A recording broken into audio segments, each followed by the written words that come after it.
ದಿನಾಂಕ 1/5/2024 ಗುರುಗ್ರಹ ಮೇಷರಾಶಿಯಿಂದ ವೃಷಭ ರಾಶಿಗೆ ಪ್ರವೇಶ ಮಾಡಲಿದ್ದಾನೆ. ಆದರೆ ಕೃತಿಕಾ ನಕ್ಷತ್ರದ 1ನೇ ಪಾದದಿಂದ ಕೃತಿಕಾ ನಕ್ಷತ್ರದ 2ನೇ ಪಾದಕ್ಕೆ ಪ್ರವೇಶ ಮಾಡಲಿದ್ದಾನೆ. ಇದರಿಂದ ನಕ್ಷತ್ರದಲ್ಲಿ ಬದಲಾವಣೆ ಆಗಿಲ್ಲ. ಇದನ್ನ ತಾವು ಅರ್ಥ ಮಾಡಿಕೊಳ್ಳಿ. ಆತ್ಮೀಯರೇ, ತಮಗೆಲ್ಲ ಆಸ್ಟ್ರೋ ಸೀಕ್ರೆಟ್ ಬೈ ಶಿವ ಚಾನಲ್ಗೆ ಆತ್ಮೀಯ ಸ್ವಾಗತ. ತಾವೆಲ್ಲ ನಾನು ಆಸ್ಟ್ರೋ ಸೀಕ್ರೆಟ್ ಬೈ ಶಿವ ಚಾನಲ್ನಲ್ಲಿ ಅಪ್ಲೋಡ್ ಮಾಡಿರುವ ವಿಡಿಯೋಗಳನ್ನ ನೋಡಿ ಅದರಲ್ಲಿರುವ ವಿಷಯಗಳನ್ನ ತಿಳಿದುಕೊಂಡು ಯಶಸ್ವಿಯಾಗುತ್ತೀರೆಂದು ನಂಬಿದ್ದೇನೆ. ನನ್ನ ಕೋರಿಕೆ ಏನೆಂದರೆ, ತಾವು ಆದಷ್ಟು ಈ ಚಾನಲ್ ಅನ್ನ ತಮ್ಮ ಸ್ನೇಹಿತರಿಗೆ, ಬಂಧು ಮಿತ್ರರಿಗೆ ಶೇರ್ ಮಾಡಿ, ಅವರು ಸಹ ಸಬ್ಸ್ಕ್ರೈಬ್ ಮಾಡಿ ಈ ಚಾನಲ್ ಅನ್ನ ಪ್ರೋತ್ಸಾಹ ಮಾಡಬೇಕೆಂದು ತಮ್ಮಲ್ಲಿ ಕಳಕಳಿಯಿಂದ ಕೋರುತ್ತಿದ್ದೇನೆ. ಈ ಚಾನಲ್ಗೆ ತಮ್ಮೆಲ್ಲರ ಸಹಕಾರ ಮತ್ತು ಪ್ರೋತ್ಸಾಹ ನಾನು ಕಳಕಳಿಯಿಂದ ಕೋರುತ್ತಿದ್ದೇನೆ. ಆತ್ಮೀಯರೇ, ಈ ದಿನಾಂಕ 28/4/2024 10/5/2024 12 ರಾಶಿ ಅಥವಾ ಲಗ್ನದ ಭವಿಷ್ಯವನ್ನ ತಿಳಿದುಕೊಳ್ಳಲು ಈ ವಿಡಿಯೋಗಳನ್ನ ತಮ್ಮ ಮುಂದೆ ತರುತ್ತಿದ್ದೇನೆ. ಮೊದಲಿಗೆ ಈ ವಿಡಿಯೋಗಳನ್ನ ವೀಕ್ಷಿಸುವ ಮುನ್ನ ಈ ವಿಶೇಷ ಸೂಚನೆಯನ್ನ ತಾವು ಅರ್ಥ ಮಾಡಿಕೊಳ್ಳಬೇಕು. ರಾಶಿ ಚಕ್ರದಲ್ಲಿ ನವಗ್ರಹಗಳ ಸಂಚಾರದ ಮೇಲೆ ಪ್ರತಿಯೊಂದು ರಾಶಿ ಅಥವಾ ಲಗ್ನಕ್ಕೆ ಈ ಭವಿಷ್ಯವನ್ನ ಕೊಡಲಾಗಿದೆ. ಒಂದು ಗ್ರಹದಿಂದ, ಉದಾಹರಣೆಗೆ ಗುರು ಅಥವಾ ಶನಿಯ ಸಂಚಾರದ ಮೇಲೆ ಭವಿಷ್ಯವನ್ನ ಹೇಳಲಾಗುವುದಿಲ್ಲ. ಪ್ರತಿಯೊಂದು ಗ್ರಹವು ನಮ್ಮ ಭವಿಷ್ಯಕ್ಕೆ ತನ್ನದೇ ಆದ ಕೊಡುಗೆಯನ್ನ ನೀಡುತ್ತದೆ. ಪ್ರತಿಯೊಂದು ಗ್ರಹವು ಶುಭ ಮತ್ತು ಅಶುಭ ಎನ್ನುವುದು ಅವುಗಳು ಯಾವ ನಕ್ಷತ್ರದಲ್ಲಿ ಸಂಚಾರ ಮಾಡುತ್ತವೆ ಎಂಬುದರ ಮೇಲೆ ನಿರ್ಧಾರವಾಗುತ್ತದೆ. ಚಂದ್ರನ ಸಂಚಾರ ಒಂದು ಭಾವದಿಂದ ಇನ್ನೊಂದು ಭಾವಕ್ಕೆ 2 ಕಾಲರಿಂದ 2.5 ದಿನದಲ್ಲಿಯೇ ಮುಗಿಯುವುದರಿಂದ ಆ ಗ್ರಹವನ್ನು ಈ ಭವಿಷ್ಯದಲ್ಲಿ ಉಪಯೋಗ ಮಾಡಿಲ್ಲ. ನಿಮ್ಮ ಜನ್ಮ ಜಾತಕ ಮತ್ತು ದಶಾಭುಕ್ತಿ, ಅಂತರ್ಭುಕ್ತಿಗಳು ಸಹ ಭವಿಷ್ಯ ನೋಡಲು ಬೇಕಾಗುತ್ತವೆ. ಬುಧ ಗ್ರಹ 26/4/2024 ತನ್ನ ವಕ್ರ ಚಲನೆಯನ್ನ ಬಿಟ್ಟು ನೇರ ಚಲನೆಗೆ ಮರಳಿ ಬಂದಿದ್ದಾನೆ. ಇದನ್ನು ತಾವು ಅರ್ಥ ಮಾಡಿಕೊಳ್ಳಿ. ನಂತರ ದಿನಾಂಕ 1/5/2024 ಗುರುಗ್ರಹ ಮೇಷರಾಶಿಯಿಂದ ವೃಷಭ ರಾಶಿಗೆ ಪ್ರವೇಶ ಮಾಡಲಿದ್ದಾನೆ. ಆದರೆ ಕೃತಿಕಾ ನಕ್ಷತ್ರದ 1ನೇ ಪಾದದಿಂದ ಕೃತಿಕಾ ನಕ್ಷತ್ರದ 2ನೇ ಪಾದಕ್ಕೆ ಪ್ರವೇಶ ಮಾಡಲಿದ್ದಾನೆ.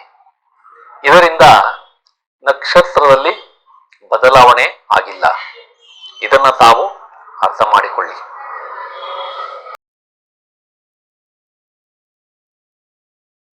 ಈಗ ಮಿಥುನ ಲಗ್ನ ಅಥವಾ ರಾಶಿಯ ಭವಿಷ್ಯವನ್ನ ದಿನಾಂಕ 28/4/2024 10/5/2024 ತಿಳಿದುಕೊಳ್ಳೋಣ. ನಿಮಗೆ ಈ ಅವಧಿಯಲ್ಲಿ ಉತ್ತಮ ಆರೋಗ್ಯ ಕಂಡುಬರಲಿದೆ. ನಿಮ್ಮ ಕಿರಿಯ ಸಹೋದರರಿಗೆ ಲಾಭವಾಗುವ ಸಂಭವ ಇದೆ. ನಿಮ್ಮ ಜೀವನದಲ್ಲಿ ಕಷ್ಟಗಳು ಕಡಿಮೆಯಾಗುತ್ತವೆ. ನಿಮ್ಮ ತಾಯಿಯ ಚಿಕ್ಕಪ್ಪ ಅಪಾಯದಿಂದ ಪಾರಾಗುತ್ತಾರೆ. ನಿಮ್ಮ ಸೋದರ ಮಾವನಿಗೆ ತೊಂದರೆಗಳಿಂದ ವಿಮುಕ್ತಿ ಸಿಗಲಿದೆ. ನಿಮ್ಮ ಹಿರಿಯ ಸಹೋದರನಿಗೆ ಅಕ್ಕಪಕ್ಕದ ಮನೆಯವರ ಜೊತೆ ಒಳ್ಳೆಯ ಸಂಬಂಧ ಆಗಲಿದೆ. ನಿಮ್ಮದು ಒಳ್ಳೆಯ ವ್ಯಕ್ತಿತ್ವವಾಗಲಿದೆ. ನಿಮ್ಮ ಹಾಸ್ಟೆಲ್ನಲ್ಲಿರುವ ಮಕ್ಕಳು ಯಶಸ್ಸು ಕಾಣಲಿದ್ದಾರೆ. ನಿಮ್ಮ ತಾಯಿ ಸಂತೋಷವಾಗಿದ್ದು ಒಳ್ಳೆಯ ಆರೋಗ್ಯ ಹೊಂದಿರುತ್ತಾರೆ. ನೀವು ಈ ಅವಧಿಯಲ್ಲಿ ಸ್ವಂತ ಮನೆ ಖರೀದಿ ಮಾಡಬಹುದು. ನಿಮ್ಮ ಮನೆಯಲ್ಲಿ ಶಾಂತವಾದ ವಾತಾವರಣ ಇರುತ್ತದೆ. ನೀವು ವಾಹನ, ಜಮೀನು ಅಥವಾ ತೋಟ ಖರೀದಿಯನ್ನು ಈ ಅವಧಿಯಲ್ಲಿ ಮಾಡಿರಿ, ಯಶಸ್ಸು ಕಾಣಬಹುದು. ನಿಮಗೆ ಪಿತ್ರಾರ್ಜಿತ ಆಸ್ತಿಗಳು ಲಭ್ಯವಾಗುವ ಸಂಭವ ಇದೆ. ನೀವು ರಿಯಲ್ ಎಸ್ಟೇಟ್ ವ್ಯವಹಾರದಲ್ಲಿದ್ದರೆ ಈ ಅವಧಿಯಲ್ಲಿ ಯಶಸ್ಸನ್ನ ಕಾಣುತ್ತೀರಿ. ನೀವು ಕೃಷಿಯಲ್ಲಿ ಲಾಭವನ್ನ ಮಾಡಬಹುದು. ನಿಮಗೆ ಸಂತಾನದಿಂದ ಸುಖ ಸಂತೋಷ ಸಿಗಲಿದೆ. ನೀವು ಪ್ರೀತಿಸಿ ಮದುವೆ ಕೂಡ ಆಗಬಹುದು. ನೀವು ಮೊದಲ ಮಗುವಿನ ಗರ್ಭಧಾರಣೆಯ ಸುದ್ದಿಯನ್ನ ಈ ಅವಧಿಯಲ್ಲಿ ಕೇಳಬಹುದು. ನೀವು ಲಲಿತ ಕಲೆಗಳ ಕಲಿಕೆ ಮತ್ತು ಅದರಲ್ಲಿ ಯಶಸ್ಸನ್ನ ಕಾಣುತ್ತೀರಿ. ನೀವು ಸಿನಿಮಾ ಅಥವಾ ಧಾರಾವಾಹಿಗಳಲ್ಲಿ ಕೆಲಸ ಮಾಡುವವರಾಗಿದ್ದರೆ ಮತ್ತು ಕ್ರೀಡಾಪಟುವಾಗಿದ್ದರೆ ಈ ಅವಧಿಯಲ್ಲಿ ಯಶಸ್ಸನ್ನ ಕಾಣುತ್ತೀರಿ. ನಿಮ್ಮ ಸಂಗಾತಿ ಅಥವಾ ಪಾಲುದಾರರಿಗೆ ಅದೃಷ್ಟ ಆಗಲಿದೆ. ನೀವು ಒಳ್ಳೆಯ ನೆಮ್ಮದಿ ಮತ್ತು ಪೂರ್ಣ ತೃಪ್ತಿಯನ್ನ ಹೊಂದುತ್ತೀರಿ. ನಿಮಗೆ ಉತ್ತಮ ಆಯುಷ್ಯ ಕಂಡುಬರಲಿದೆ. ನಿಮಗೆ ಪಿತ್ರಾರ್ಜಿತ ಆಸ್ತಿ ಲಾಭವಾಗಬಹುದು. ನೀವು ಇನ್ಶೂರೆನ್ಸ್ ಹಣಕ್ಕಾಗಿ ಯತ್ನಿಸುತ್ತಿದ್ದರೆ ಅದು ಈ ಅವಧಿಯಲ್ಲಿ ಸಿಗಬಹುದು. ನಿಮಗೆ ಕಷ್ಟವಿಲ್ಲದೆ ಅನಿರೀಕ್ಷಿತ ಲಾಭವಾಗುವ ಸಂಭವ ಇದೆ. ನಿಮಗೆ ವರದಕ್ಷಿಣೆ ಹಣ ಸಹ ಸಿಗಬಹುದು. ನಿಮ್ಮ ವಿದೇಶದಲ್ಲಿನ ಹಣಕಾಸಿನ ವ್ಯವಹಾರದಲ್ಲಿ ಯಶಸ್ಸನ್ನ ಕಾಣುತ್ತೀರಿ. ನಿಮಗೆ ಯಾವುದಾದರೊಂದು ಬಹುಮಾನ ಸಿಗುವ ಸಂಭವ ಇದೆ. ನಿಮ್ಮ ಕೋರ್ಟ್ ಕೇಸ್ಗಳು ಯಶಸ್ವಿಯಾಗುತ್ತವೆ. ನಿಮ್ಮ ಶತ್ರುಗಳು ಮೆತ್ತಗಾಗುತ್ತಾರೆ. ನೀವು ಕೆಲಸದಿಂದ ವಜಾ ಅಥವಾ ಕಡ್ಡಾಯ ನಿವೃತ್ತಿಯಾಗಿದ್ದರೆ ನಿಮಗೆ ಮರು ನೇಮಕವಾಗುವ ಸಂಭವ ಇದೆ. ನಿಮ್ಮ ಉನ್ನತ ವ್ಯಾಸಂಗ ಯಶಸ್ಸು ಕಾಣುತ್ತದೆ. ನಿಮಗೆ ಕೆಲಸದಲ್ಲಿ ಉತ್ತಮ ಬದಲಾವಣೆ ಕಂಡುಬರಲಿದೆ. ನಿಮ್ಮ ತಂದೆಯು ಸಂತೋಷವಾಗಿರುತ್ತಾರೆ. ನಿಮ್ಮ ಹಣದ ಚಲಾವಣೆ ಚೆನ್ನಾಗಿರಲಿದೆ. ನೀವು ಯಶಸ್ವಿ ದೇವತಾರಾಧನೆ ಮತ್ತು ತೀರ್ಥಯಾತ್ರೆಗಳನ್ನ ಮಾಡುತ್ತೀರಿ. ನಿಮ್ಮ ಸಂಶೋಧನೆ ಆವಿಷ್ಕಾರಗಳು ಯಶಸ್ಸು ಕಾಣುತ್ತವೆ. ನೀವು ಈ ಅವಧಿಯಲ್ಲಿ ಒಳ್ಳೆಯ ಧರ್ಮ ಕಾರ್ಯಗಳನ್ನ ಮಾಡುತ್ತೀರಿ. ನೀವು ಸಂತಸದ ಹಡಗು ಅಥವಾ ವಿಮಾನದ ದೂರ ಪ್ರಯಾಣವನ್ನ ಆನಂದಿಸುತ್ತೀರಿ. ನಿಮ್ಮ ಪುಸ್ತಕ ಪ್ರಕಟಣೆ ಕಾರ್ಯಗಳು ಯಶಸ್ವಿಯಾಗುತ್ತವೆ. ನಿಮಗೆ ಸ್ಥಿರಾಸ್ತಿಗಳು ಲಭ್ಯವಾಗುವ ಸಂಭವ ಇದೆ. ನಿಮ್ಮ ಮಕ್ಕಳ ಶೇರ್ ಮಾರುಕಟ್ಟೆ ಲಾಭಗಳಿಂದ ಸಂತೋಷ ಹೊಂದುತ್ತೀರಿ. ನಿಮ್ಮ ಹೂಡಿಕೆಗಳಲ್ಲಿ ಯಶಸ್ಸನ್ನ ಕಾಣುತ್ತೀರಿ. ನೀವು ಸಾಲ ಮರುಪಾವತಿ ಮಾಡಬಹುದು. ನಿಮ್ಮ PhD ಪದವಿಯ ಯಶಸ್ಸು ಕಾಣುತ್ತೀರಿ. ನೀವು ಈ ಅವಧಿಯಲ್ಲಿ ಸಿಟ್ಟನ್ನ ಕಡಿಮೆ ಹೊಂದಿರುತ್ತೀರಿ. ನೀವು ಕುಟುಂಬದಿಂದ ದೂರ ಅಂದರೆ ಸ್ಥಳ ಬದಲಾವಣೆ ಮಾಡಬೇಕಾಗಬಹುದು. ನೀವು ವಿದೇಶವಾಸಕ್ಕೆ ಯತ್ನಿಸುತ್ತಿದ್ದರೆ ಅದರಲ್ಲಿ ಯಶಸ್ಸನ್ನ ಕಾಣುತ್ತೀರಿ. ನಿಮಗೆ ದತ್ತಿ ಸಂಸ್ಥೆಗಳಿಂದ ಸಹಾಯ ಸಿಗಲಿದೆ. ನೀವು ಕೆಲಸದಿಂದ ವಜಾ ಆಗಿದ್ದರೆ ಮರು ನೇಮಕವಾಗುವ ಸಂಭವ ಇದೆ. ನೀವು ನಿಮ್ಮ ಖರ್ಚು ಕಡಿಮೆಯಾಗಿ ಉಳಿತಾಯ ಹೆಚ್ಚಾಗುವ ಸಂಭವ ಇದೆ.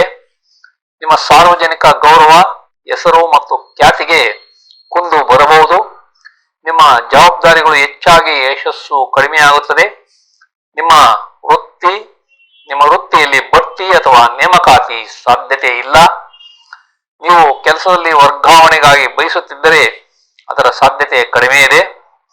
ನಿಮಗೆ ಸರ್ಕಾರದಿಂದ ಸಿಗಬೇಕಾದ ಸನ್ಮಾನ ತಪ್ಪಬಹುದು. ನಿಮ್ಮ ತಂದೆಯ ಆಸ್ತಿ ಸಿಗುವುದಿಲ್ಲ. ನಿಮ್ಮ ಕೆಲವು ವಸ್ತುಗಳು ಕಳ್ಳತನವಾಗುವ ಸಂಭವ ಇದೆ. ನಿಮ್ಮ ತಂದೆ ತಾಯಿಗೆ ಆರೋಗ್ಯ ಸಮಸ್ಯೆ ಬರಬಹುದು, ಜಾಗ್ರತೆ ವಹಿಸಿ. ನಿಮ್ಮ ಸಂಗಾತಿಯ ಜೊತೆ ಒಳ್ಳೆಯ ಸಂಬಂಧವನ್ನ ಹೊಂದಿರುತ್ತೀರಿ. ನಿಮ್ಮ ಮಕ್ಕಳ ಅನಾರೋಗ್ಯದ ಸಮಸ್ಯೆ ಕಾಡಲಿದೆ. ನಿಮ್ಮ ತಂದೆಯ ಆಸ್ತಿಯಿಂದ ತೊಂದರೆ ಬರಬಹುದು. ನಿಮ್ಮ ಸಾಲ ಮತ್ತು ವ್ಯಾಜ್ಯಗಳಲ್ಲಿ ನೀವು ಸಿಲುಕಿಕೊಳ್ಳಬಹುದು. ನಿಮ್ಮ ಕಿರಿಯ ಸಹೋದರರಿಗೆ ಜೀವಕ್ಕೆ ಅಪಾಯವಾಗುವ ಸಂಭವ ಇದೆ. ನಿಮ್ಮ ತಂದೆ ತಾಯಿಯ ಶತ್ರುಗಳಿಂದ ತೊಂದರೆ ಅನುಭವಿಸುತ್ತೀರಿ. ನೀವು ನಿಮ್ಮ ಹಿರಿಯ ಸಹೋದರನಿಗೆ ನಷ್ಟವಾಗುವ ಸಂಭವ ಇದೆ. ನಿಮ್ಮ ಮದುವೆ ನಿಶ್ಚಯವಾಗಬೇಕಾಗಿದ್ದರೆ ಅದು ಸಹ ನಿಧಾನವಾಗುತ್ತದೆ. ನಿಮ್ಮ ವ್ಯವಹಾರದಲ್ಲಿ ಪಾಲುದಾರರ ಜೊತೆ ಜಾಗೃತವಾಗಿ ವ್ಯವಹರಿಸಿ. ನಿಮ್ಮ ಕೋರ್ಟ್ ವ್ಯಾಜ್ಯಗಳು, ದಾವೆಗಳು ಮತ್ತು ಕಾಂಟ್ರಾಕ್ಟ್ಗಳು ನಿಧಾನವಾಗುತ್ತವೆ. ನೀವು ಪ್ರಯಾಣದಲ್ಲಿ ಕಿರಿಕಿರಿಯನ್ನ ಅನುಭವಿಸುತ್ತೀರಿ.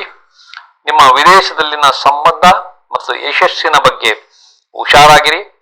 ನಿಮ್ಮ ದೀರ್ಘಾಯುಷ್ಯಕ್ಕೆ ಈ ಅವಧಿಯಲ್ಲಿ ತೊಂದರೆ ಕಡಿಮೆ ಇರುತ್ತದೆ.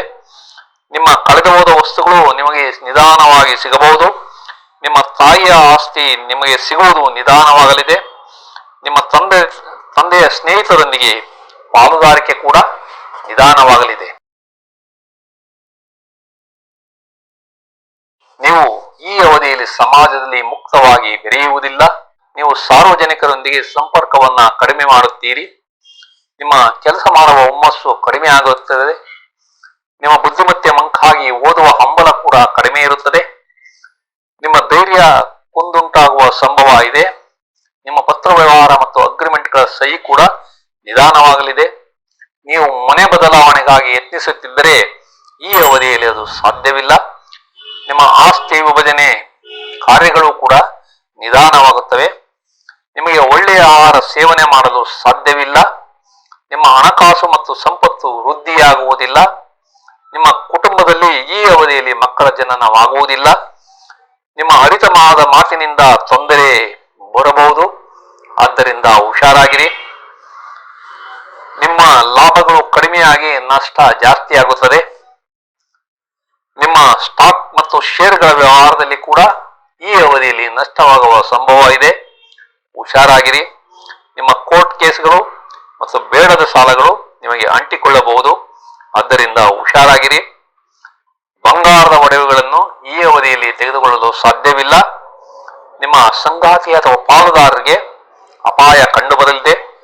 ನಿಮ್ಮ ತಂದೆಯ ಆರೋಗ್ಯದಲ್ಲಿ ಸಮಸ್ಯೆ ಬರಬಹುದು. ನಿಮ್ಮ ಹಿರಿಯ ಸಹೋದರನ ಮನೆ ಅಥವಾ ವಾಹನ ಖರೀದಿ ಈ ಅವಧಿಯಲ್ಲಿ ಸಾಧ್ಯವಿಲ್ಲ. ನಿಮ್ಮ ಕಿರಿಯ ಸಹೋದರರಿಗೆ ನಷ್ಟವಾಗುವ ಸಂಭವ ಇದೆ. ನಿಮ್ಮ ಮಕ್ಕಳಿಗೆ ವೃತ್ತಿಪರ ಯಶಸ್ಸು ಕಡಿಮೆ ಇರುತ್ತದೆ.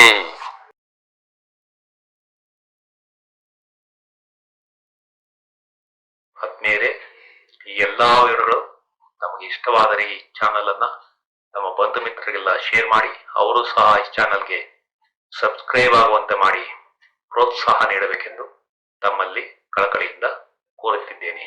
ವಂದನೆಗಳು.